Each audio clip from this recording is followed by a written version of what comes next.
के लगातार वाहवाही कर रही है, किस तरीके से आप देखते हैं? देखिए, वो तो ठीक है, उनकी सरकार है 11 साल से, वो तो वाहवाही करेंगे। लेकिन जो 2014 में सरकार बनने के बाद वायदे किए थे, उन वायदों को नहीं निभाया। ना आज उनकी चर्चा करते, उनको भूल ही गए। कहाँ है हर खाते में 15 लाख रुपए? कहाँ है विदेशों से काला धन लाने की जो बात कही थी?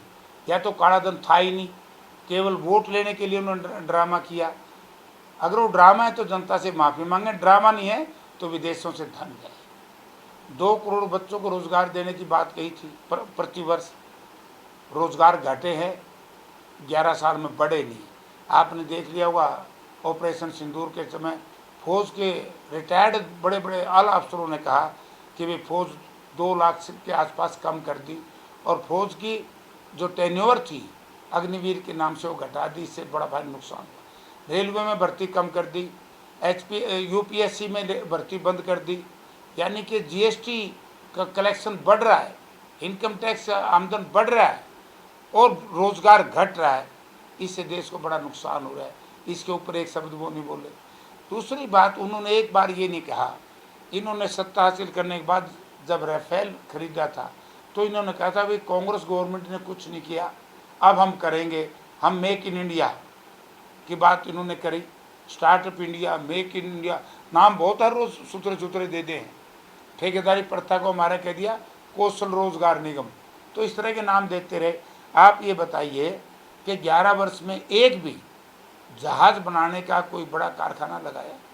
एरोनॉटिक्स इंडिया लिमिटेड जो पंडित जवाहरलाल नेहरू ने शुरू किया था, उसके से अलग हट करके कोई जहाज बनाने का कारखाना इन्होंने लगाया? को विदेशों में फाइटर खरीदने की बजाय देश में फाइटर बनाने का काम किया हो? रेलवे की अगर चर्चा करें, रेलवे में नुकसान हुआ क्योंकि निजीकरण की तरफ जा रहे हैं। और किसान, देखिए देश की रीढ़ की हड्डी है किसान।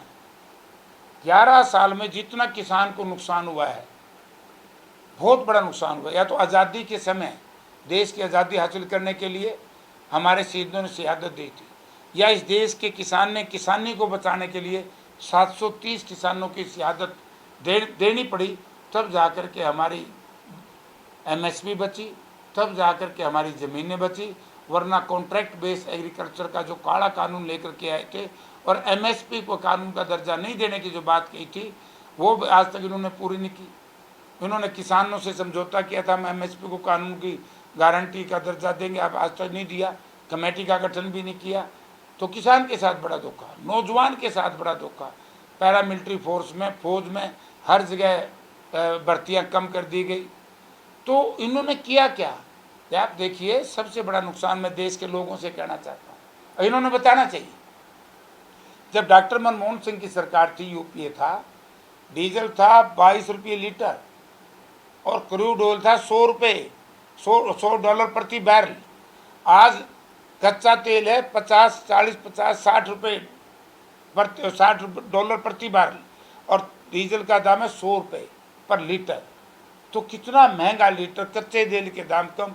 ये जो अंतर है, ये डॉक्टर मनमोहन सिंह की देन थी कि दुनिया में कच्चे तेल के दाम ज़्यादा थे, उसके बाद भी उपभोक्ता को, आम आदमी को डीजल पेट्रोल सस्ते दिए। बिजली में सब्सिडी दी, खाद में सब्सिडी देते थे, कर्मचारियों में 10-10% महंगाई भत्ता बढ़ाते थे। आज बढ़ाया है क्या? दिल्ली के राज हासिल करने के लिए 8 पे कमीशन की बात कही थी, आज तक उस पर काम शुरू करवा दिया क्या?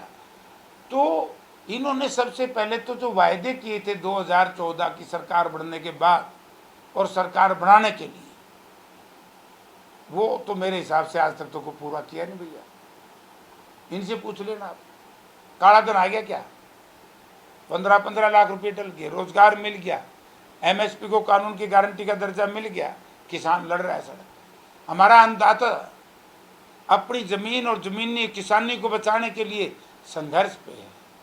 नौजवान अपना वर्चस्व को बचाने के लिए, अपना रोजगार हासिल करने के लिए डोंकी के माध्यम से विदेशों में जा रहा है। ऐसा क्यों है?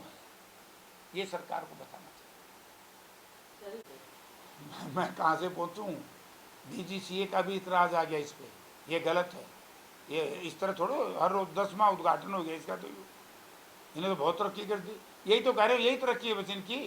कांग्रेस यूपीए सरकार में ये समझिए जो हुड्डा साहब चीफ मिनिस्टर थे और केंद्र में थे चौधरी अजीत सिंह, उस वक्त डोमेस्टिक एयरपोर्ट बना था हिसार में।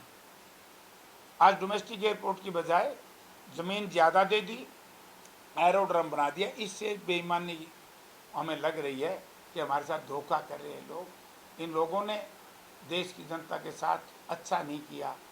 अब आपने देखा होगा हमारे ये अपना पहलगाम में आतंकी हमला हुआ, सारा देश संगठित हो गया था और सारा मुख्य विपक्षी दल, विशेष तौर से नेता प्रतिपक्ष हमारे नेता राहुल जी खड़गे साहब ने सबसे पहले कहा कि आतंकवादियों का मुंह तोड़ जवाब दीजिए, आप सही कदम उठाइए, हम आपके साथ।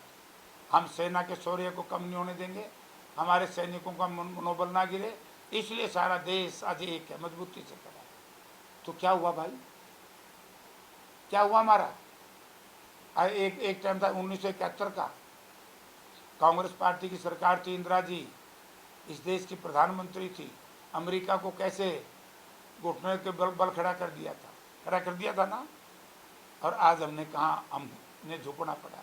तो इन चीज़ों पे भी चर्चा मैं भाजपा के नेताओं से कहना चाहूँगा, इस पे भी कर लो तो बेहतर रहेगा।